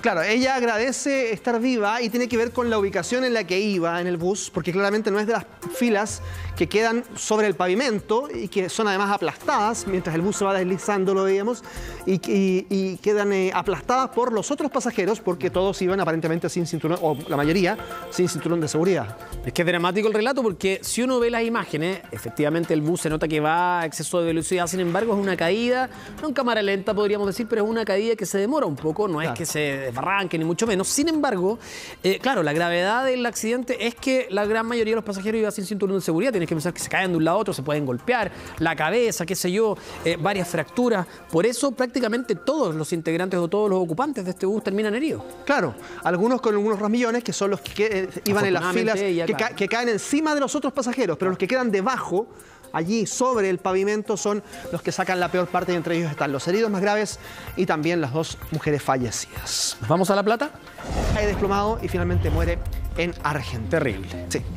Bueno, vamos a revisar otras informaciones también que vienen desde el exterior y una declaración de Joe Biden, el presidente de Estados Unidos, y que ha llamado mucho la atención porque ha dicho, palabras textuales, que el Armagedón nuclear está más cerca que nunca desde la crisis de los misiles de Cuba. Se refiere a la posibilidad de que un ataque nuclear pueda afectar a alguna parte de la geografía del mundo y en este caso que venga desde Rusia, desde Vladimir Putin. Dice que conoce muy bien al presidente ruso y que es capaz incluso, no descarta que sea capaz de emplear armas tácticas, incluso armas nucleares. Y recuerda la crisis de los misiles, que fue aquella que en 1962, en una guerra fría encarnizada, se generó cuando hubo varios días, al menos 12 días, donde el riesgo de que misiles desde Cuba apuntaran a Estados Unidos hiciese estallar una nueva guerra mundial. Bueno, él dijo, lo conozco y no creo que esto sea una broma, dijo. Claro. O sea, lo dijo como en tono real, ¿no? Exactamente. Dice además que las palabras de Vladimir Putin han sido enfáticas en el riesgo nuclear que pueda estar cerca. Hace algunos días Vladimir Putin dijo que Rusia tenía varios medios de destrucción y que cuando se vieran amenazados para proteger a Rusia y al pueblo, van a utilizar todos los medios a su disposición. Eso ocurrió el 21 de septiembre, lo dijo Vladimir Putin, y esas son las palabras que interpreta precisamente Joe Biden para decir que este Armagedón nuclear está muy cerca, lo que genera una sensación de incertidumbre a nivel internacional muy grande, porque hay varios focos hoy día puestos, no solo aquel de Rusia y Ucrania, sino también, veíamos hace algunos días, lo que ocurre entre Corea del Norte, Corea del Sur y China incluso. Hay un concepto que es la destrucción masiva asegurada, que utilizan también los expertos en esta materia, que es 1 más 1 = 0. ¿Por qué se dice así? Porque en el fondo es tanto el poderío del armamento nuclear, es tan fuerte el poder de destrucción que tienen, que si un país ataca a otro y el otro responde, los dos van a terminar probablemente muy seriamente afectados, digamos. Exactamente, y eso no ocurría en la época de la Guerra Fría necesariamente. Hoy día no hay un ganador. Claro, no, absolutamente. Ni siquiera hay un ganador en la guerra y va a haber, en este caso, un ganador en un conflicto cuando haya involucradas armas nucleares. Ahora, lo que llama la atención es que no estén convocando a una especie de alto en esta escalada armamentista, que hayan alguna intención de reunirse, de convocarse para poder sentarse y dialogar, porque lo único que el mundo está viendo ahora es que cada uno pone las armas sobre la mesa y dice, nosotros también tenemos un arma de destrucción masiva. Es como una especie de competencia escolar, digamos. Permanentemente se están mostrando los dientes de los líderes mundiales hoy día. Es un ambiente que no habíamos visto en años en el mundo. Y por eso Joe Biden pone esta declaración, pero ya habiendo establecido que ellos son potencia mundial y que están capacitados para defenderse, por ejemplo, con lo que ocurrió en Corea del Norte. Vladimir Putin cumple hoy 70 años. En medio de todo esto, hay una conmemoración para el presidente ruso, pero que cumple 70 años en medio de una crisis también de su liderazgo, porque recuerden, está aislado internacionalmente, pero además en su propio país está deslegitimado en algunos sectores después de haber convocado a un reclutamiento masivo de cerca de 300.000 hombres en condiciones de pelear en Ucrania. Ordenó esta operación militar especial que no ha resultado del todo efectiva para ellos y además firmó una anexión de territorios que todavía no se sabe qué resultado va a tener porque ni siquiera su propio ejército puede controlar toda la zona de la franja del Donbass. Así es que es un cumpleaños bastante complejo para Vladimir Putin. Hay más antecedentes respecto de lo que ocurrió en Tailandia con estas 37 personas que murieron a manos de un ex policía que entró armado a una guardería infantil. De los 37 muertos, muchos son niños, lamentablemente, que estaban durmiendo en el momento en el que ingresa este hombre con un fusil y con un cuchillo para hacer esta verdadera masacre. Hasta ayer se hablaba de que este hombre tenía condiciones complejas en términos de controlar la ira y también con las drogas, que consumía metanfetaminas, por ejemplo. y que habría estado en esa condición al momento de establecer este ataque. Pero se hizo una autopsia y se confirma que no estaba drogado al momento de realizar este ataque, por lo tanto cambia la tesis eventual del ataque. Era consumidor habitual, pero en el momento no estaba bajo los efectos de ninguna droga. Eso determinó la primera autopsia. Hay una segunda autopsia que se está haciendo a esta hora allí en Tailandia, pero habrá que ver si se confirma luego la tesis investigativa respecto de qué es lo que ocurre, por qué este hombre que hasta el día anterior era un hombre completamente normal para quienes lo veían llegar a esta guardería todos los días a buscar a su hijo, decide finalmente, al momento de no ver a este niño, emprender contra todo el resto de los menores que estaban allí, también profesores y cuidadores de ese lugar, hasta matar a 37 personas, incluido también su propio hijo después en la casa y la madre de su hijo. Es tremendo el caso. Claro, el punto es que quizás en ese momento no estaba con los efectos o bajo los efectos de la droga, pero sí efectos a largo plazo que lo hacían tener alucinaciones probablemente constantemente. Puede ser también una de las opciones. Vámonos a Irán. Aquí también hay noticias que involucran un caso que ya viene desde hace 3 semanas arrastrándose, y es la muerte de esta joven estudiante Mahsa Amini, y que ha provocado protestas a nivel mundial. Mujeres de todas partes del mundo se decidieron cortar el pelo en protesta. Por ejemplo, hoy actrices españolas replican lo que en Francia hicieron ayer algunas actrices como Juliette Binoche, y ustedes veían allí a Penélope Cruz, pero también estaban otras actrices de España, Maribel Verdú, por ejemplo.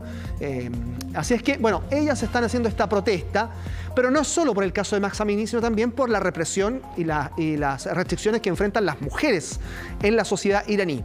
Pero hoy hubo otra noticia, tiene que ver con la propia Mahsa Amini. Hay un informe forense emanado desde las autoridades de Irán y que dicen que se establece que fue detenida, pero que no murió por los golpes de la policía de la moral, sino por una enfermedad previa, por una intervención quirúrgica debido a un tumor cerebral a la edad de 8 años.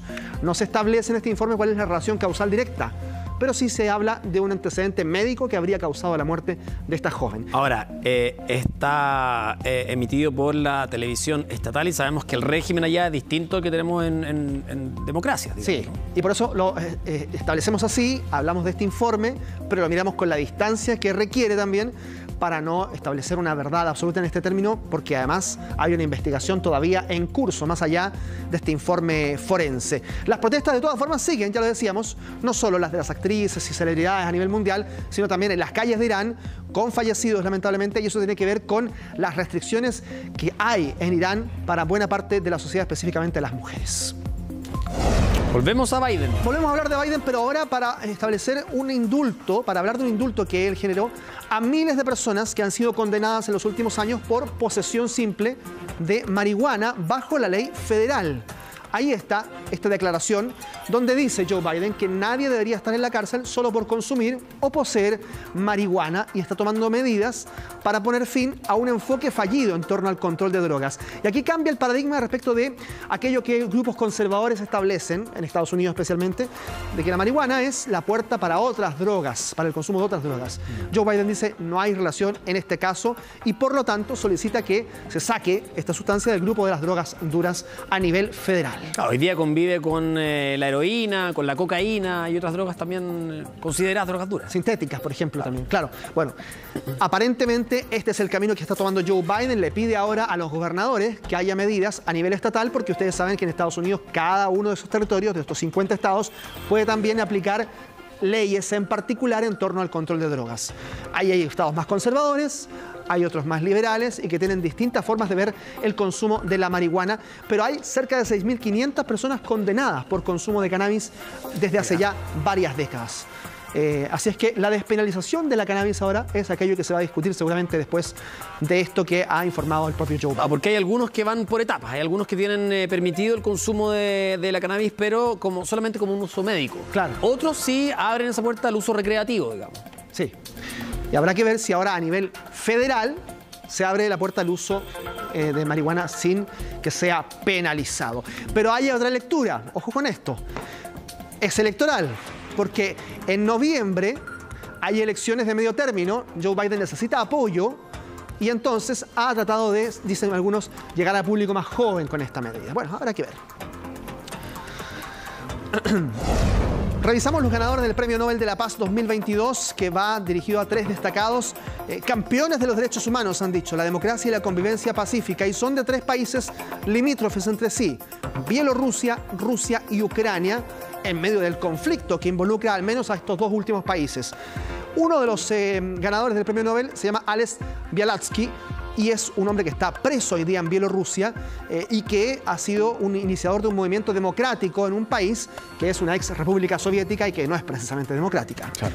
Otro de ellos, los ganadores, es una ONG rusa, se llama Memorial, y que recopiló información sobre abusos y crímenes de guerra por las fuerzas rusas y prorrusas, y también el Centro para las Libertades Civiles de Ucrania, con el mismo propósito desde que ellos se separaron de Rusia a comienzos de la década de los 90. Así es que un reconocimiento precisamente al trabajo de detectar y de luchar contra los crímenes de guerra en esos territorios ha sido catalogado por entonces este Nobel de la Paz 2022 con este premio que obviamente estaba siendo esperado en términos de... ¿Quién nos queda? Había muchos de Nobel, el de Economía también. El de Economía, sí, es uno de ellos. Ayer fue el de Literatura, ayer también para Francia. Así es que ahí está el momento. Perdón. Miren esta imagen. Es la peor pesadilla para alguien que está en un parque de diversiones. Ocurrió en China, en esto, que es un juego de sillas colgantes, ¿no? Y que quedó absolutamente detenido a gran altura en un parque temático de ese país. La torre voladora con un mal funcionamiento, y este video que fue grabado en ciudad de Changjung muestra a decenas de personas en estas sillas voladoras, pero que quedaron absolutamente suspendidas. Momentos de angustia. ¿No pasó nada después? Afortunadamente llegaron los bomberos y cada uno fue ayudado a bajar al piso de manera segura. Pero claro, el temor que había allí era de que estas sillas colgantes en algún momento la estructura se diera, ¿no? O que se accionara el momento de la caída libre, que no era algo que debía ocurrir. Cualquier cosa podía pasar en esos segundos, y por eso es que hubo mucho temor por parte de los turistas. Se está investigando la razón de este accidente. Igual ese juego que da vuelta, así nunca lo he entendido, es como pagar para marearse. Claro. Porque, difícil de marearse ahí. No, genera eso precisamente. Bueno, hay gustos para todos los parques temáticos. Por supuesto. Avances de la tecnología ahora desde Italia. Este se llama Volocopter y es el primer taxi volador tripulado en Italia y que podría ya tener actividad sobre los cielos de la capital italiana dentro de muy poco. En 2024 hizo hoy el primer viaje de prueba recorriendo los cielos de Roma. Han dicho que va a poder conectar el centro de Roma con el aeropuerto de Fiumicino en 20 minutos, ahorrándose un taco enorme en ese lugar, así es que ayuda. ¿Y sería como la primera instancia en que se utilizaría como la ruta aeropuerto-centro de Roma? Para desahogar un poco esa ruta. Ese taco, claro. Claro, justamente. Volocopter se llama entonces este taxi aéreo, que además es eléctrico, libre de emisiones, diseñado para vuelos rápidos, 40 kilómetros por hora, parece ser una velocidad que no es mucha, pero aún así, al ir de manera constante sobre los cielos, claramente genera una mayor velocidad al llegar a una distancia a 40 metros de altura. Claro, ahí vamos a ver cómo funciona el aeropuerto, que ahí no caen las maletas, eso sí, van los dos en la cabina y listo. Para vuelos locales, claro. Claro. Bueno, pero todos funcionan similar, Carlos, como si fuera un dron. Porque todos son impulsados por varias hélices, que es el mismo formato que conocemos en los drones más pequeños, digamos. Se fue aplicando esa tecnología en mayores vehículos hasta llegar a estos taxi voladores que ya lo decíamos. En Italia al menos está previsto que comiencen sus operaciones en 2024. Interesante.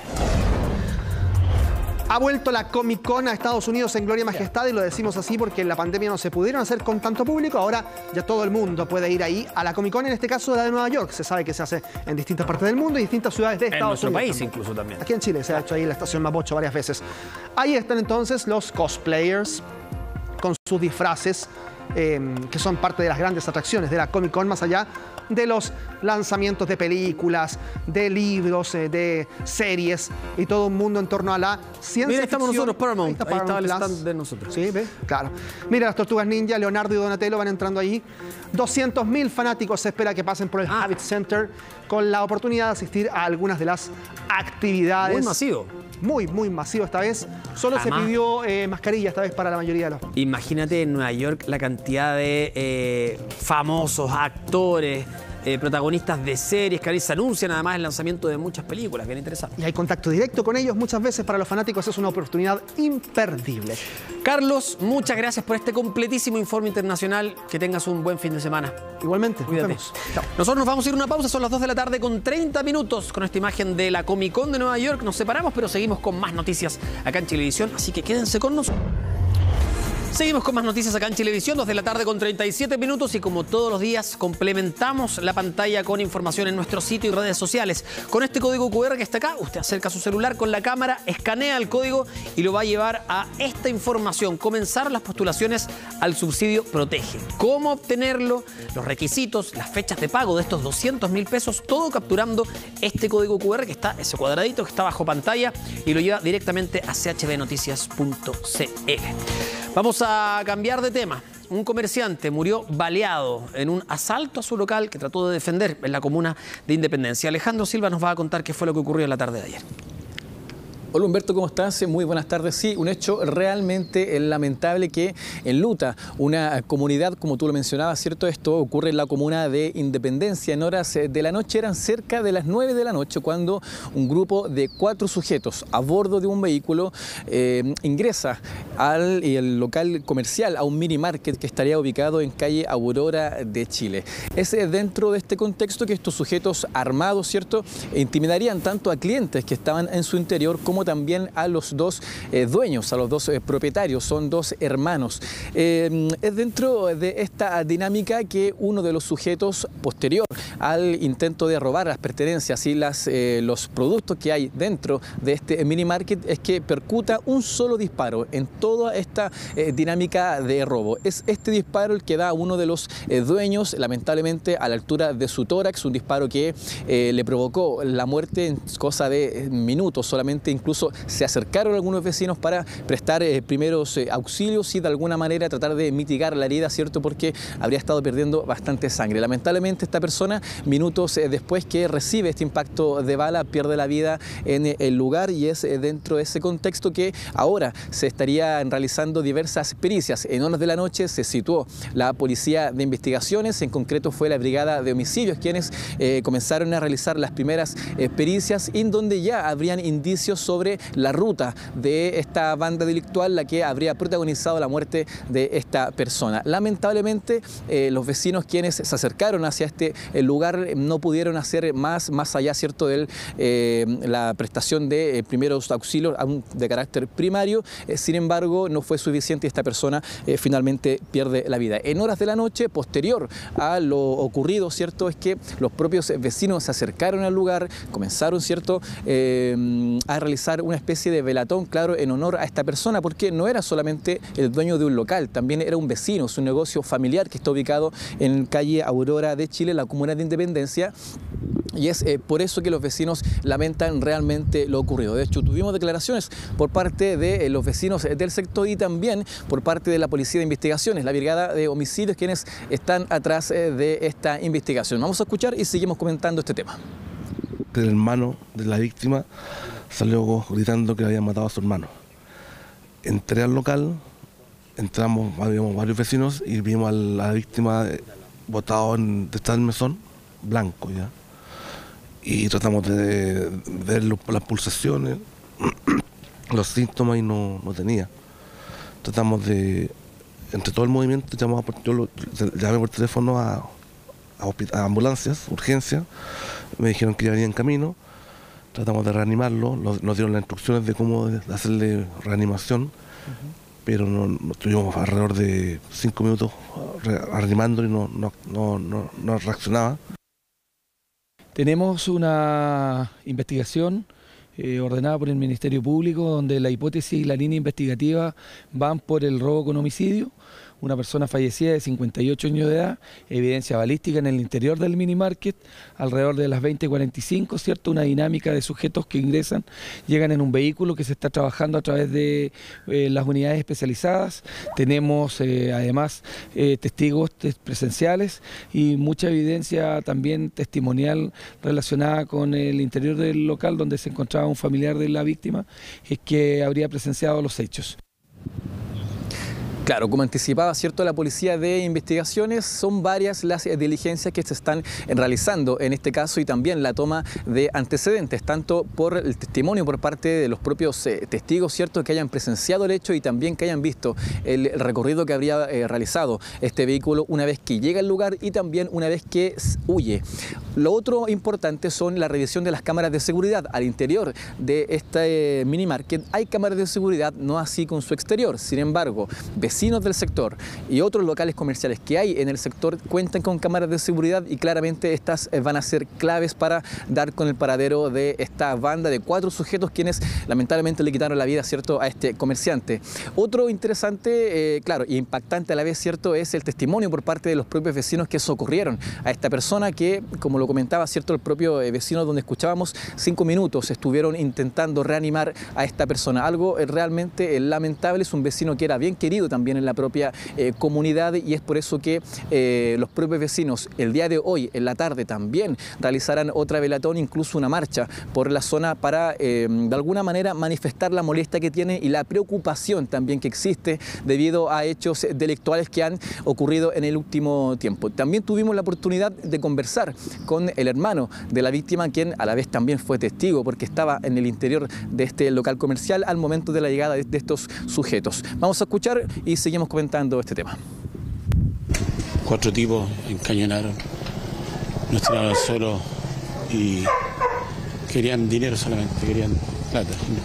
Lamentablemente la situación está mala, no había plata y mi hermano forcejeó con uno de los delincuentes y le pegó un disparo y lo mató al tiro ahí. Son peruanos, extranjeros, no eran mayores de edad, no eran ningún niño menor de edad, no está, pero nosotros estábamos preparados, yo sabía que iba a pasar esto en algún momento. No hay vigilancia, cero aporte de la policía, que bueno, lo entiendo. No hay... Cuando entré, vi el carro, un carro plateado, pasé directo. Entrando a mi casa se escuchó el disparo, salimos corriendo porque una vecina avisó. No, están disparando, están robando. Cuando entramos ya encontramos a la víctima en el suelo, sin signos vitales. Él prácticamente falleció aquí en el local. Se escuchó un disparo y al parecer fue que no se dejó robar. Eran 4, un auto plateado, 4 puertas. O sea, andaba más o menos de las 4 de la tarde rondando. Yo vivo en el otro pasaje y con las 4 de la tarde anda mi señora ubica el auto, era uno rojo y uno rojo. Eran los mismos. Imagínate matar a una persona como quien mata una mosca. O sea, yo no logro entender y no me cae en la cabeza un vecino de años aquí y ya es algo de todos los días. Ya uno no anda tranquila en la calle, ya uno auto que se para. Hoy mismo en la mañana una colega de mi marido de un colegio estaba esperando en un paradero y la asaltaron. Ya Independencia ya no es un lugar seguro. Claro, es parte del testimonio que logramos recabar durante hoy en la mañana. Estuvimos en el lugar, ¿cierto? Y pudimos conversar con los propios vecinos quienes manifiestan además de preocupación bastante molestia, porque como lo comentaba la última vecina, es indignante el hecho de no poder salir y caminar, ¿cierto?, por la vía pública como lo hacían años atrás. Un hecho realmente lamentable, como les comenté, la Policía de Investigaciones finalmente la que está tras la pista de estos sujetos, en donde las cámaras de seguridad y el testimonio por parte de los propios testigos serán claves. Seguimos en la comuna de Independencia, pero de la calle Aurora de Chile nos trasladamos hacia calle Vivaceta, un sector bastante transitado, ¿cierto?, y bien importante, donde hay harto local comercial en dicho sector. Es dentro de esta dinámica. Habrían un restaurante en este lugar en donde habrían incluso personas, clientes en su interior. Llega un vehículo con sujetos desconocidos en su interior, no se sabe tampoco la cantidad de sujetos quienes estarían dentro de este vehículo y percutan una gran cantidad de disparos hacia el interior del local, incluso derribaron la mampara de vidrio que había en este local, en este restaurante, el cual estaba incluso con personas en su interior, con con clientes en su restaurante, y fue esto a las 1 de la madrugada aproximadamente, en donde percutan cerca de 12 disparos. Al menos fueron las 12 vainillas que se lograron concretar, ¿cierto? Y rescatar en el sitio del suceso. Lamentablemente, una persona habría resultado herida, que sería un colaborador, en este caso, de este restaurante. Sería una persona, un delivery, que estaba esperando su pedido para ir a dejarlo, ¿cierto? Y es dentro de ese contexto que recibe un impacto de bala. Lamentablemente, esta persona lo recibe en su abdomen. No estaría en riesgo vital, sí, con gravedad, claro, y durante hoy la mañana habría sido intervenido, estaría fuera de riesgo vital. Al lugar, en este caso, llegó el Carabineros de Chile a realizar las primeras diligencias y claramente dar con algún indicio para lograr dar con el paradero de esta banda. Vamos a escuchar ahora declaraciones por parte de testigos que estuvieron en este lugar y alcanzaron a presenciar parte de este fugaz y rápido ataque a este local comercial, a un restaurante en la comuna de Independencia. Tranquilo, toman, hacen un poquito carrete, pero no, nunca he visto problemas acá. Yo vivo acá ya más de 10 años, mi hija adentro, pero no. Primera vez que veo esto que me sorprende, ¿no? Claro que me llama la atención porque me ha asustado al ver eso, pues, ¿no? Es peligroso, así da miedo, ¿no? Efectivamente, estamos investigando un procedimiento que podría ser catalogado como homicidio frustrado en el local que está a nuestra espalda, el restaurante. En circunstancias que había un evento, una pequeña fiesta, se produjeron unos disparos por personas que llegan al lugar. Hay gran cantidad de disparos, hay gran cantidad de evidencia balística en el lugar, alrededor de 12 por ahora. Hay una persona lesionada, un empleado del local que estaba sentado en una de las mesas del exterior. Le llega un impacto balístico en el abdomen y afortunadamente está fuera de riesgo vital, ya estable, pero lesionado de gravedad. Se están realizando todas las diligencias pertinentes, está trabajando el personal del departamento OS9 junto con la BOCAR, que está periciando el lugar para efectos de recoger la evidencia balística, ver si hay cámaras de seguridad que nos puedan dar luces sobre la identificación de los autores. Claro, cámaras de seguridad las cuales claramente serán clave, ¿cierto?, en la detección de esta banda. Ahora, algo importante que señalar es que en esa calle, en Vivaceta, son pocas las cámaras de seguridad que hay, y es por eso que los propios vecinos, ¿cierto?, donde pudimos conversar horas de la mañana, comentaban que los propios locales deben tener y contar con cámaras de seguridad, no solamente en su interior, también al exterior, para colaborar en estos casos. Algo que hace alusión a un estudio que entregó durante esta semana los resultados de una encuesta que realizó la Cámara Nacional de Comercio, en donde señalaron que el 60% de los locales comerciales a nivel nacional han sido víctimas de algún delito. En concreto es el 58,6%, a diferencia del año pasado, que fueron un 48,6%. Cifras que van en aumento y que claramente las autoridades deben colocar mucho ojo en este tipo de delitos que ronda, ¿cierto?, en el rubro de del comercio a nivel país. No, y son cifras tremendas, ¿no? Más de la mitad. O sea, más de 1 de cada 2 han sido asaltados. Bueno, imagínate, terrible las imágenes también y las declaraciones para los familiares de esta persona, por supuesto. Muchas gracias, Alejandro. Buenas tardes. Atención, vecinos de la Florida, porque Aguas Andinas informó este viernes que hoy en la noche se va a realizar un megacorte o un corte de emergencia en un sector de la Florida. Todo se debe, de acuerdo a lo que ellos señalaron, a una incidencia en la red de agua potable. Lo informaron a través de su cuenta de Twitter. Si es que quiere lo puede revisar, todos los posteos que hicieron al respecto en Aguas-Andinas. El corte va a comenzar a las 7 de la tarde de hoy y va a terminar a las 6 de la mañana de mañana, sábado 8 de octubre. O sea, se va a extender por 11 horas. El perímetro, para que pongan atención, es Departamental por el norte, Vicuña Maquena por el poniente, Walker Martínez, México y Calcuripe por el sur y Avenida La Florida por el oriente. Hay puntos de abastecimiento de agua que va a disponer Aguas Andinas: Colombia, esquina Froilán Roa, Alonso del Silla, Serafín Mora, El Estero con la esquina del Molino, Lima con Iquitos, Real Alicante con Real Pontevedra, Veracruz, esquina Monterrey, Las Pirámides en la esquina con Las Guitarras y Las Pataguas con la esquina La Nipa. Esos son los puntos de abastecimiento para estas 11 horas en que va a durar este corte. Escuchemos al gobernador Claudio Rego, que se refirió a esto. La ciudad avanza, se moderniza en algo tan importante como el transporte público y va a suponer, en este caso, una molestia acotada a cerca de 1 millón de personas de nuestra ciudad para efecto de poder hacer los traslados de las cañerías y de los acueductos que ya se han mencionado. Por supuesto hay que acumular agua, es menos de 24 horas, pero hay que hacerlo de manera responsable para no afectar el consumo del resto de la población. Vamos a tener 96 estanques instalados, vamos a tener 35 camiones aljibe disponibles también ese día para dar soporte a alguna institución, especialmente las de salud, que puedan requerir algún apoyo especial, como el Hospital Félix Bulnes, el Hospital del Profesor, el Hospital Traumatológico. En 15 horas pudo haber sido más largo, pero las obras que hemos anticipado permiten que ese corte de agua sea de 15 horas, y de ellas, gran parte en la noche, donde las familias no consumen agua por la hora que es.